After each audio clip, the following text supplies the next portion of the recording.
Hello दोस्तों, आप सभी का स्वागत है अपने ही चैनल जीके माध्यिका पर। दोस्तों, आज के इस वीडियो में एसएससी एमटीएस एग्जाम 2023 के लिए प्रैक्टिस सेट नंबर 14 देखेंगे, जिसमें दोस्तों most expected GK GS questions के साथ साथ एक्स्ट्रा फैक्ट भी देखेंगे। तो वीडियो अंत तक जरूर देखिएगा और चैनल पर नए हैं तो चैनल को सब्सक्राइब जरूर कर लीजिएगा।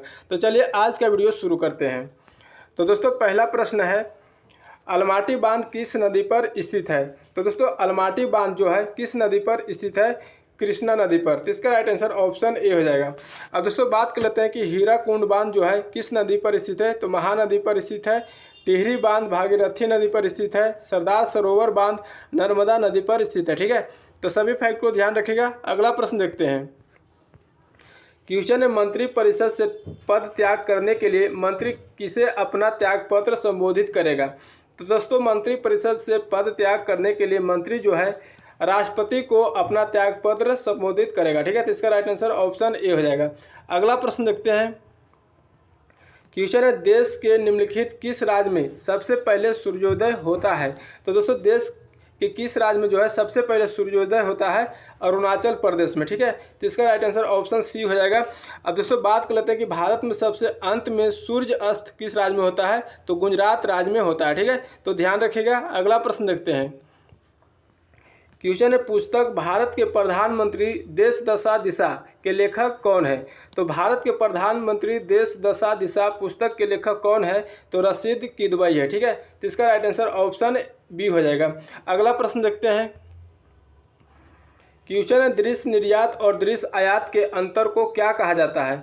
तो दोस्तों, दृश्य निर्यात और दृश्य आयात के अंतर को व्यापार शेष कहा जाता है। ठीक है, तो इसका राइट आंसर ऑप्शन ए हो जाएगा। अगला प्रश्न देखते हैं। क्वेश्चन है, भारतीय संविधान में संसद के दोनों सदनों की संयुक्त बैठक का प्रावधान किस देश के संविधान से प्रेरित है? तो भारतीय संविधान में संसद के दोनों सदनों के संयुक्त बैठक का प्रावधान जो है ऑस्ट्रेलिया के संविधान से प्रेरित है। ठीक है, तो इसका राइट आंसर ऑप्शन ए हो जाएगा।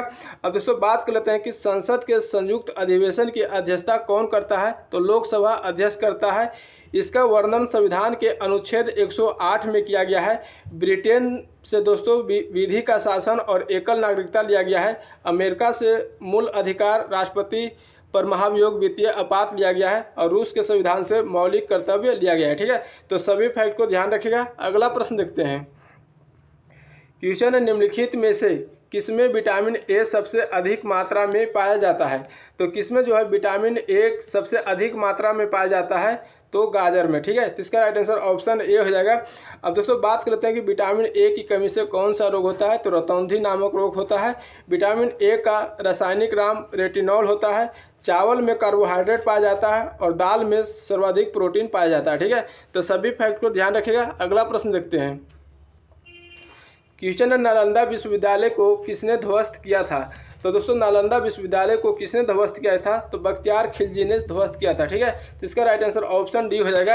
अब दोस्तों बात कर लेते हैं कि नालंदा विश्वविद्यालय की स्थापना किस गुप्त शासक ने किया था? तो कुमार गुप्त प्रथम ने बनाया था। ठीक है, तो ध्यान रखिएगा। अगला प्रश्न देखते हैं। क्वेश्चन है, किस संविधान संशोधन के द्वारा लोकसभा तथा विधानसभा की सदस्यता संख्या को 2026 ईस्वी तक अपरिवर्तनीय कर दिया गया है? तो किस संविधान संशोधन द्वारा कर दिया गया है? तो 84वां संविधान संशोधन के द्वारा कर दिया गया। ठीक है, तो इसका राइट आंसर ऑप्शन ए हो जाएगा। अगला प्रश्न देखते हैं।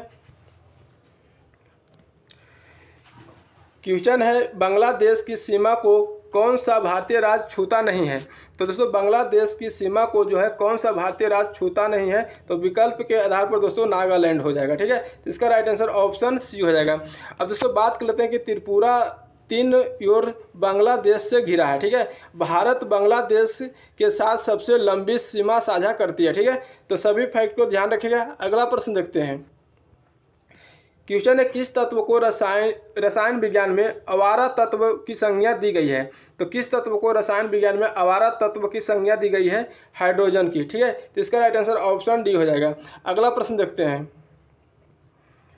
क्वेश्चन है, नारा दो बूंद जिंदगी की किस कार्यक्रम के साथ संबंधित है? तो दोस्तों, नारा जो है दो बूंद जिंदगी की किस कार्यक्रम के साथ संबंधित है? तो पल्स पोलियो के साथ संबंधित है। ठीक है, तो इसका राइट आंसर ऑप्शन सी हो जाएगा।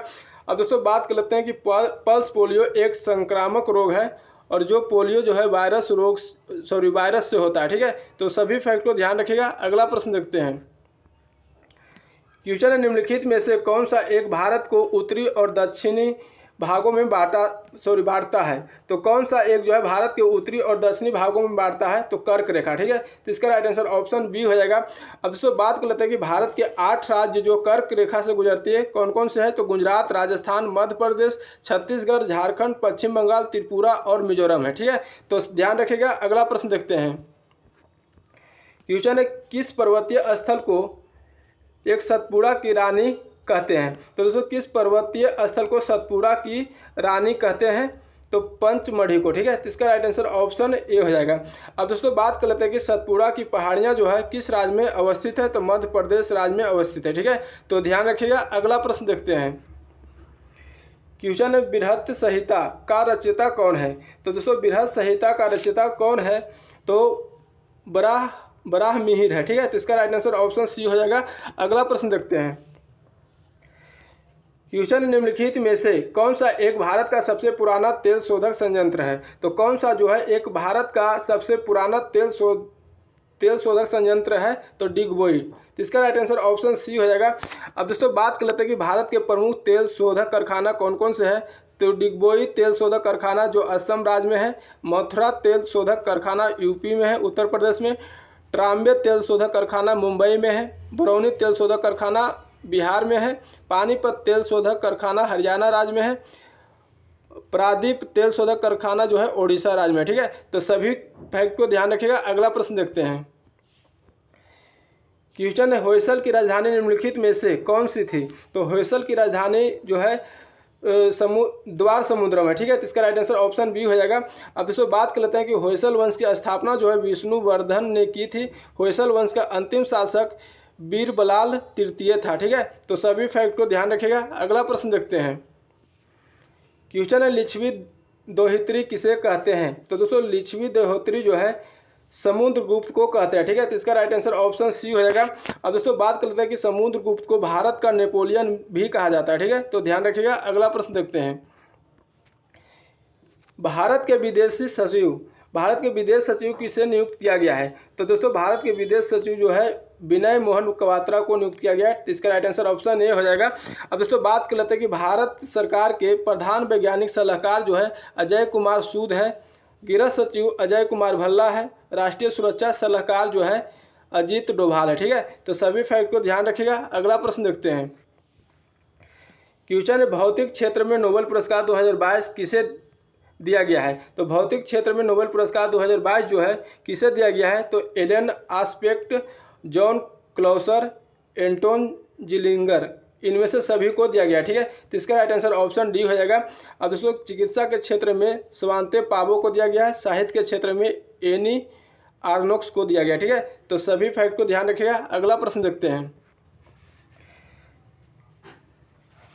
क्वेश्चन है, 37वां राष्ट्रीय खेल 2023 का आयोजन कहाँ होगा। तो 37वां राष्ट्रीय खेल 2023 का आयोजन जो है गोवा राज्य में होगा। ठीक है, तो इसका राइट आंसर ऑप्शन ए हो जाएगा। अब दोस्तों बात कर लेते हैं कि 36वां राष्ट्रीय खेल कहाँ आयोजन किया गया था। तो गुजरात में किया गया था। 36वां राष्ट्रीय खेल में पहली बार 2 खेल शामिल किया गया था। कौन कौन से है। तो जोगासन एवं मलंखम है। ठीक है, तो ध्यान रखिएगा। अगला प्रश्न देखते हैं। क्वेश्चन है, विंबलडन ओपन 2022 पुरुष एकल खिताब किसने जीता है। तो विंबलडन ओपन 2022 पुरुष एकल का खिताब जो है नोवाक जोकोविच ने जीता है। ठीक है, तो इसका राइट आंसर ऑप्शन बी हो जाएगा। अब दोस्तों बात कर लेते हैं विंबलडन ओपन 2022 महिला एकल का खिताब किसने जीता है। तो एलिना रिबाकिना ने जीता है। ठीक है, तो सभी फैक्ट को ध्यान रखिएगा। अगला प्रश्न देखते हैं। क्वेश्चन है, राष्ट्रीय भाला फेंक दिवस कब मनाया जाता है। तो दोस्तों राष्ट्रीय भाला फेंक दिवस जो है 7 अगस्त को मनाया जाता है। ठीक है, तो इसका राइट आंसर ऑप्शन सी हो जाएगा। अब दोस्तों बात कर लेते हैं कि नीरज चोपड़ा ने 7 अगस्त को टोक्यो ओलंपिक में स्वर्ण पदक जीतकर इतिहास रचा था। अब दोस्तों भारतीय एथलीट महासंघ यानी AFI इसी दिन राष्ट्रीय भाला फेंक दिवस के रूप में मनाएगा। ठीक है, तो ध्यान रखिएगा। अगला प्रश्न देखते हैं। क्वेश्चन है, अम्बेडकर ए लाइफ पुस्तक के लेखक कौन है। तो दोस्तों अम्बेडकर ए लाइफ पुस्तक के लेखक शशि थरूर है। ठीक है, तो इसका राइट आंसर ऑप्शन ए हो जाएगा। अब दोस्तों बात कर लेते हैं कि ह्यूमन एनाटॉमी पुस्तक के लेखक जो है AK द्विवेदी है। विनिंग द इन बैटल पुस्तक के लेखक शेन वाटसन है। क्रांतिकारी पुस्तक के लेखक संजीव सन्याल है। ठीक है, तो सभी फैक्ट को ध्यान रखिएगा। अगला प्रश्न देखते हैं। क्वेश्चन है, किस शब्द ने 2022 के लिए Oxford word of the year जीता है? तो किस शब्द ने 2022 के लिए Oxford word of the year जीता है? तो गोबलिन मोड ने जीता है। ठीक है, तो गोबलिन मोड इसका राइट आंसर हो जाएगा, ऑप्शन सी। ठीक है, तो दोस्तों आज के वीडियो यहीं तक रहने देते हैं, फिर मिलेंगे अगले वीडियो में। अगर वीडियो अच्छा लगा तो लाइक करिएगा, चैनल पे नहीं तो चैनल को सब्सक्राइब करके बेल आइकन जरूर दबा लीजिएगा। जय हिंद।